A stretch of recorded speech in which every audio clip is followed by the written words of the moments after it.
Muito bem, meus caros, muito bem. é uma alegria estar aqui de volta para conversar com vocês. Bom, eu não sei se vocês sabem, né? Mas alguns com certeza sabem. Mas eu tive aí o vírus chinês, né? E vejam, não foi por falta de cuidado, né? Eu tomei todos os cuidados que eu pude tomar, todos, né?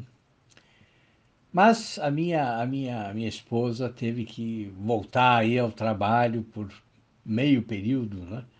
A partir aí do final de setembro. E então, bom, nós acreditamos que foi isso, né? Quer dizer, é claro que apesar de todos os cuidados que a gente continuou tomando, isso abriu uma porta aí de contaminação, né? E foi o que aconteceu, né? Quer dizer, ela teve o vírus, contraiu o vírus, chegou a ficar inclusive com febre, ficou muito mal aí durante 3 ou 4 dias. E, claro, depois eu também peguei, né? Quer dizer, não cheguei a ter febre, mas os médicos me fizeram aí tomar todos os tipos de remédios que vocês possam imaginar, né? Tudo que podia ser ingerido, né, eu acabei ingerindo, né? Bom, e é incrível como, na verdade, ninguém sabe como é que esse vírus age, né? Uma das médicas que cuida de nós, que é uma ótima infectologista, que está ali na linha de frente da batalha contra o Covid, inclusive. Bom, ela foi muito sincera comigo, né? Quer dizer, confirmando que não só os médicos sabem muito pouco a respeito do vírus, né? Mas que os próprios testes que chegam aqui no Brasil, quer dizer, principalmente os testes de sorologia, né, que permitem aí obter as respostas dos anticorpos. Bom, esses testes têm uma qualidade só regular, né? Porque os melhores testes eles são sempre comprados pelos países de primeiro mundo, né? Enfim, estou contando tudo isso para vocês porque quando a gente tem consciência, né, do que o vírus representa, de como que o vírus age, né, no nosso organismo e de como a medicina está mal preparada para lidar com ele, bom, então aí a gente começa a entender a gravidade da situação que nós estamos vivendo, né?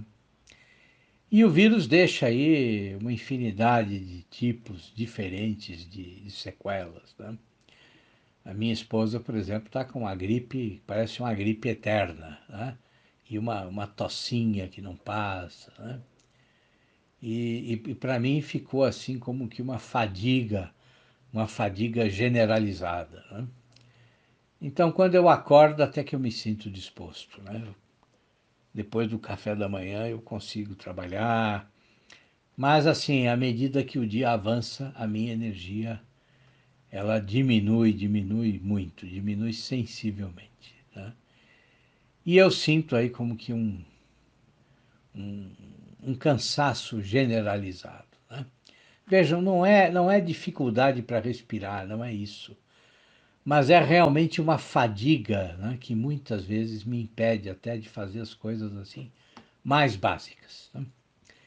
Bom, e todos os médicos dizem que é exatamente assim, né, e que isso é assim mesmo, e demora para passar. E os amigos meus que tiveram o vírus, bom, eles relatam a mesma coisa, né? Alguns amigos foram infectados aí há 6 meses. Bom, e eles ainda se sentem cansados, ainda se sentem indispostos, né? Bom, vocês até me desculpem ficar aqui falando dessas questões, mas é que muitos de vocês me escrevem perguntando como é que eu estou, não é? E muitos também reclamam, não é? Porque eu não faço mais áudios diariamente aqui no Telegram. Então, bom, é preciso explicar um pouco as coisas, né? Porque, inclusive porque eu tenho a impressão que muitas pessoas não entendem as consequências do vírus, né? Quer dizer, bom, e não entendem por muitos motivos, né? Não entendem porque muitas vezes são jovens, são muito jovens, né? Não entendem talvez por motivos ideológicos, né? Não entendem porque não conhecem ninguém que sofreu esse problema, né? Bom, mas enfim, eu estou aqui hoje para agradecer a todos aí que se preocuparam e que se preocupam com a minha saúde, né? A todos que rezaram por mim, né? Eu fico aí imensamente agradecido a todos vocês. Podem ter certeza absoluta disso, né? Mas hoje, então, quer dizer, hoje eu estou aqui retomando os áudios, mas vejam, vai ser uma retomada lenta, lenta. Por quê? Porque eu preciso preservar a minha energia para o meu trabalho. Quer dizer, porque assim, com Covid ou sem Covid, é incrível, meus caros, mas assim, os boletos continuam chegando aqui em casa. É incrível, né? É incrível. Quer dizer assim, ninguém quer saber se você teve Covid ou não. As contas precisam ser pagas, né? Então, vejam, em primeiro lugar, quer dizer, eu preciso dedicar a minha energia ao meu trabalho, né? Quer dizer, então, assim, não, não vou conseguir estar aqui todos os dias, né? E também não sei com qual periodicidade vou fazer os áudios. A minha ideia inicial é de pelo menos, uma vez por semana estar aqui com vocês, tá certo? Mas é claro que assim, à medida aí que eu for me sentindo melhor, quem sabe a gente vai alterando essa periodicidade, tá? Mas vamos em frente, né? Deus é muito bom e quando eu penso que com todos os problemas de saúde que eu tenho, eu deveria, aí, se a gente fosse seguir as estatísticas, né? Quer dizer, eu deveria estar aí no túmulo agora, né? Então vejam que as estatísticas têm aí o seu grau de burrice, né? E além disso, quer dizer, Deus também foi muito bom comigo, quer dizer, me preservou, né? Quer dizer, ele deve ter olhado para mim e falar, bom, se esse infeliz morre agora, né, vai direto para assim, para o pior precipício infernal, né? Vai cair num buraco que nem o Dante Alighieri visitou, né? Então vamos dar uma chance para esse sem vergonha, né? E quem sabe ele, ele, ele, ele não endurece tanto o coração dele, né? Bom, mas muito bem, vamos em frente, vamos em frente. Mas assim, eu esses dias estava pensando a respeito dessa ideia que existe de que é uma ideia muito difundida, né, pelo senso comum, né, de que o escritor é sempre um solitário, né, de que o escritor, inclusive, não se relaciona com outros escritores, né, e não se relaciona por diferentes motivos, né, porque tem medo de ser influenciado pelas ideias ou pelo estilo dos seus companheiros de profissão. E muita gente também pensa que o escritor está sempre aí fechado numa torre de marfim, né? Ou seja, que o escritor é sempre necessariamente um exclusivista, né? Que ele sempre repudia qualquer opinião que seja contrária, né, à dele. Ou o escritor se mostra sempre inflexível, né? Se mostra intransigente quando se trata dos seus próprios textos, né? Quer dizer, para muitos, aí o escritor não é uma pessoa disposta a dialogar a respeito do que ele escreve, né? E também não está disposto aí a receber opiniões dos outros a respeito dos seus textos, não é?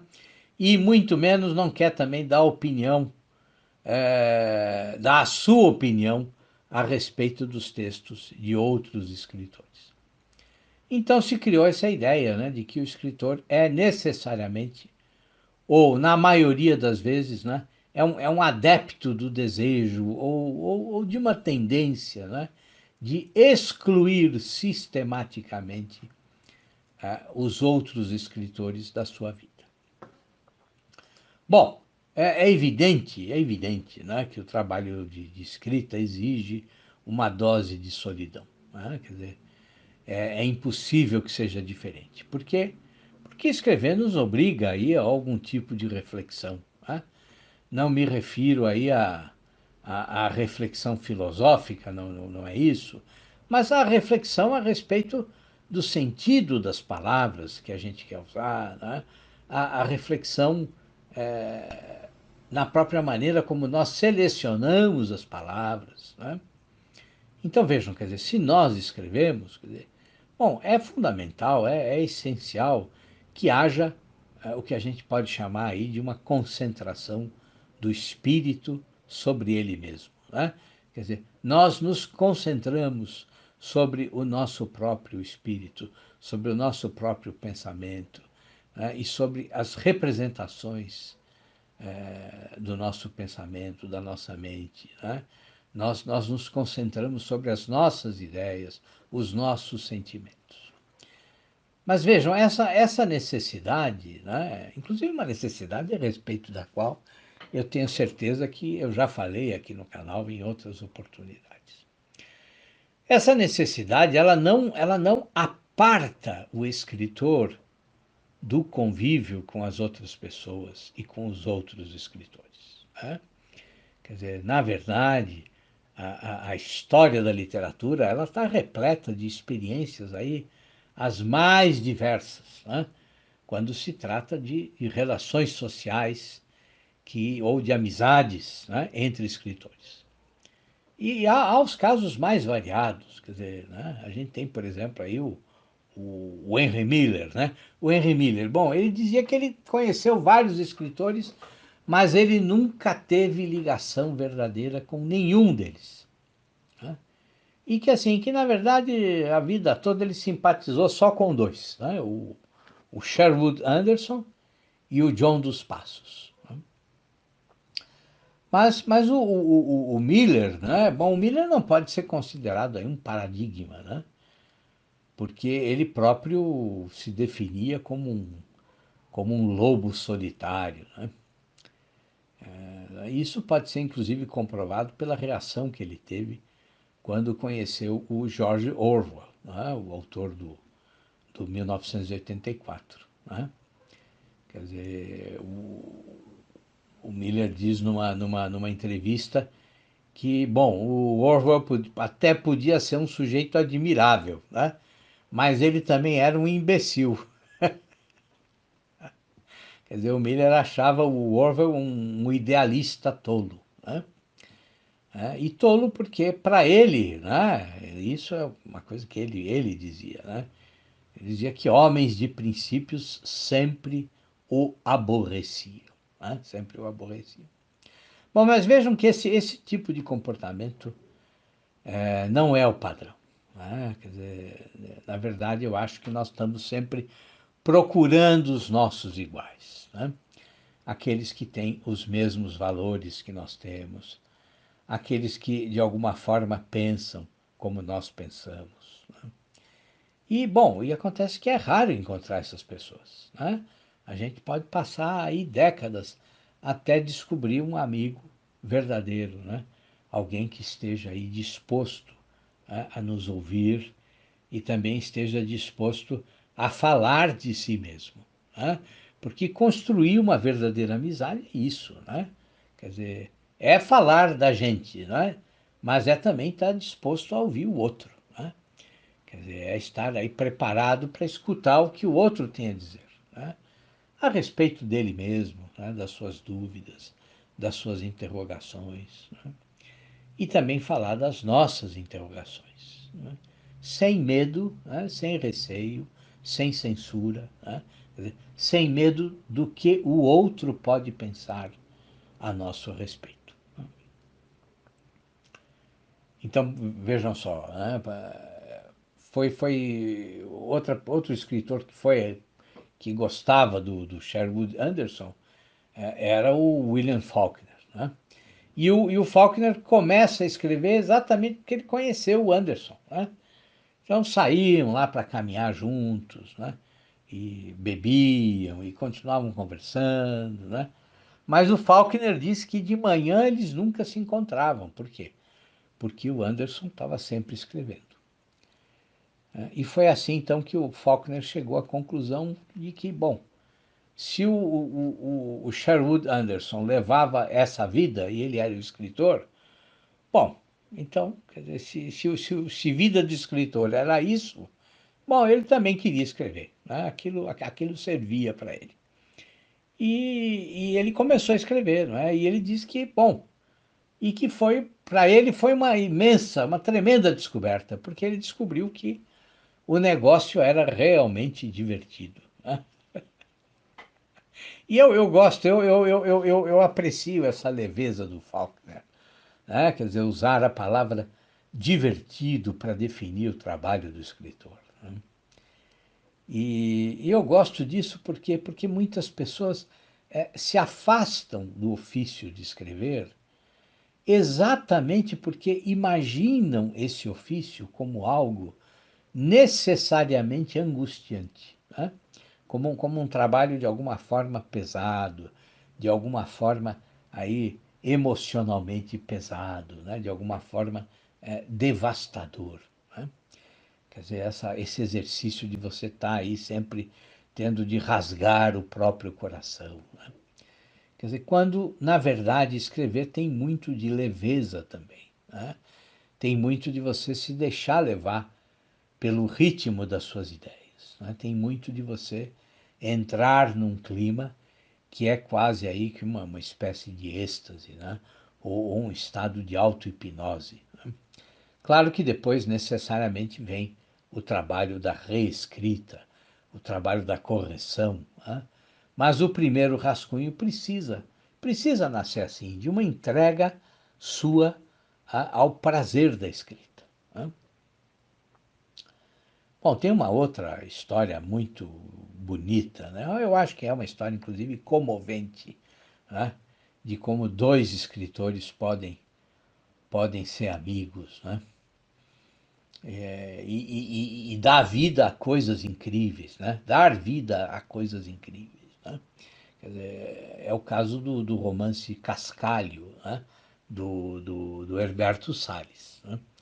Eu não sei se vocês sabem como é que esse romance nasceu, né? Mas nasceu de uma grande amizade. Né?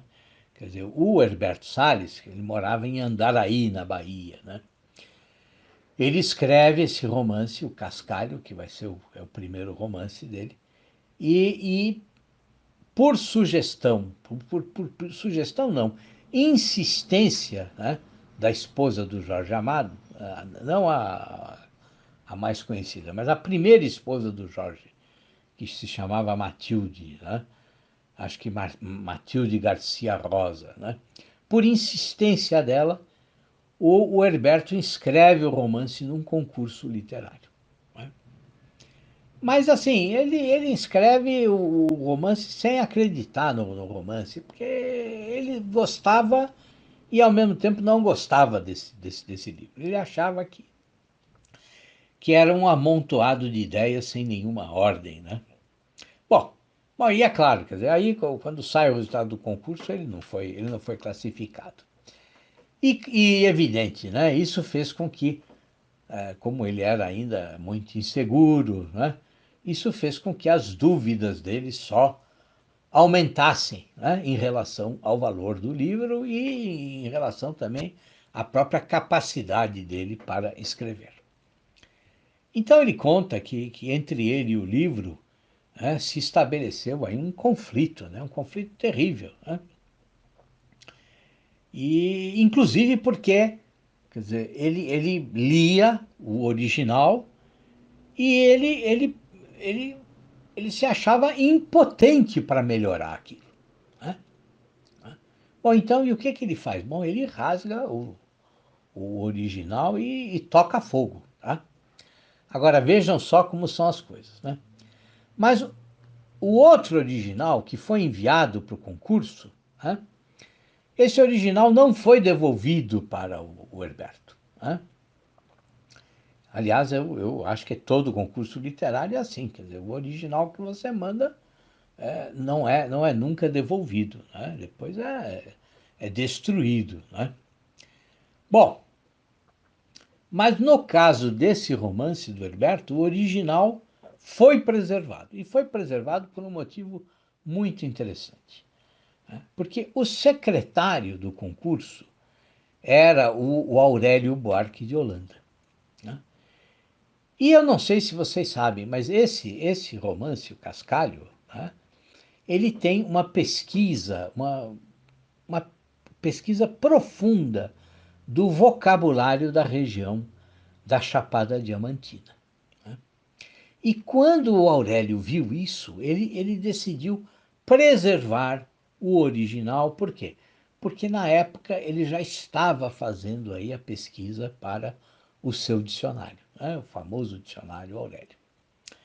Bom, então o que acontece? Acontece que um dia a Matilde encontra o Marques Rebelo no Rio de Janeiro e fala do romance, fala do Cascalho para o Rebelo, né? E o Rebelo se interessa, né? E ela vira e diz assim: olha, eu sei que o romance está lá com o Aurélio. Bom, o Rebelo então entra em contato com o Aurélio, né? Pede o original, lê e fica impressionado, né? Fica impressionado e escreve para o Herberto Salles elogiando o livro, né? Mas dizendo também que assim, que do jeito que o romance estava, ele não ia encontrar editor, quer dizer, que precisava fazer alguns cortes, né? E ele pergunta para o Herberto se ele pode fazer os cortes, né? E o Herberto concorda, né? Bom, e o Rebelo então corta lá umas 200 páginas, né? E, sendo que o original tinha lá umas 800 páginas, né? E depois tudo que ele cortou, né, o Rebelo manda para o Salles. Assim, olha, isso aqui foi o que eu cortei, tá? Mas o Salles, o Salles nem lê, né? Mas assim, o Rebelo, como se apaixonou pelo romance, começa então a procurar um editor, tá? E se empenha para conseguir um editor e consegue, né? Finalmente consegue. Mas quando ele consegue o editor, bom, o que acontece? Acontece que as provas, né, elas precisam ser corrigidas, as provas, né? As provas do livro. E aí, bom, aí quem tem que corrigir é o próprio escritor, né? Inclusive porque o Herberto não sabia tudo que o Rebelo tinha mudado, né? Então o que ele faz? Ele paga a passagem para o Herberto sair lá de Andaraí e chegar lá no Rio de Janeiro, né? Bom, e ele oferece a casa dele pro Herberto ficar. E o Herberto fica lá morando com o Marcos Rebelo. Bom, e as provas demoram, né? As provas demoram para chegar, a editora atrasa, mas não tem problema, né? O Herberto Salles vai ficando, vai ficando. Bom, e aí quando chegam as provas, né, o que acontece? Bom, eu disse para vocês, quer dizer, o Salles não tinha lido o livro, depois dos cortes que o Rebelo fez, né? E também nunca tinha na sua vida toda corrigido uma prova de edição, né?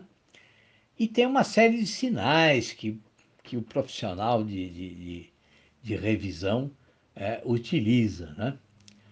Então, o Rebelo, o que o Rebelo faz? Bom, o Rebelo pacientemente, né, ensina ele a fazer as marcações, né? Mas acontece que quanto mais o Herberto Salles lê o livro, mas ele acha que ele não deve publicar, porque ele acha que o trabalho está horrível, né? Não por culpa do Rebelo, por culpa dele, né? Quer dizer, ele já tinha uma relação conflituosa com o livro dele. Bom, e aí ele quer queimar tudo de novo, né? Ele quer dar um fim no original, outra vez, né? Mas o Rebelo insiste, né? Insiste e diz que ele está sendo perfeccionista e que não é assim, o livro é muito bom. Bom, e fala assim, então eu vou escrever a orelha do livro, né? Bom, e acaba convencendo o Herberto Salles, né? E aí o que acontece? Acontece que o livro sai, né, publicado e é um sucesso, né? É um sucesso. Depois, mais tarde, né, acho que para a segunda edição, o Herberto vai fazer aí uma série de mudanças no livro, né? Bom, e aí onde é que ele fica? O Marques Rebelo recebe ele de novo em casa e ele fica lá hospedado na casa do Rebelo, mas fica lá durante um ano inteiro, né? Por quê? Porque ele não tinha nem como se sustentar, não tinha emprego, né? Bom, e ele próprio conta que o Marques Rebelo, nesse período, ainda pagou médicos para ele, né, para curar ele de uma sífilis muito grave que ele tinha, né? Então vejam, quer dizer, esse é só um exemplo, né, de como a amizade entre escritores é possível, né? E claro, quer dizer, como em todas as outras situações da vida, né, também há invejas, também há aí outras atitudes mesquinhas, né? Mas vejam, a generosidade existe, né? E ela produz frutos bons, né? E pode inclusive produzir frutos não só morais, mas frutos materiais, né? Como esse. Quer dizer, da gente ter aí um romance fundamental, como é o Cascalho, do Herberto Salles, graças ao Marques Rebelo, né? Quer dizer, mais tarde, quando o Herberto Salles entra para a Academia Brasileira de Letras, né, quem faz o discurso de recepção é o Marques Rebelo, né? E no discurso ele diz, né, a mão, né, a mão que vos apanhou em Andaraí, tão longe, né, é a mesma que vos recebe hoje aqui, né, apenas sem o mesmo vigor, mas felizmente com o mesmo calor. Ah, muito bom, né? Muito bom, muito bom. Ah, uma, uma, uma, um espírito generoso, né? O espírito do Marques Rebelo, né? É isso, meus caros. Por hoje tá ótimo, né? Olha, um abração para vocês, viu? Tudo de bom e vamos em frente, né? Apesar do calor que tá terrível, tá terrível.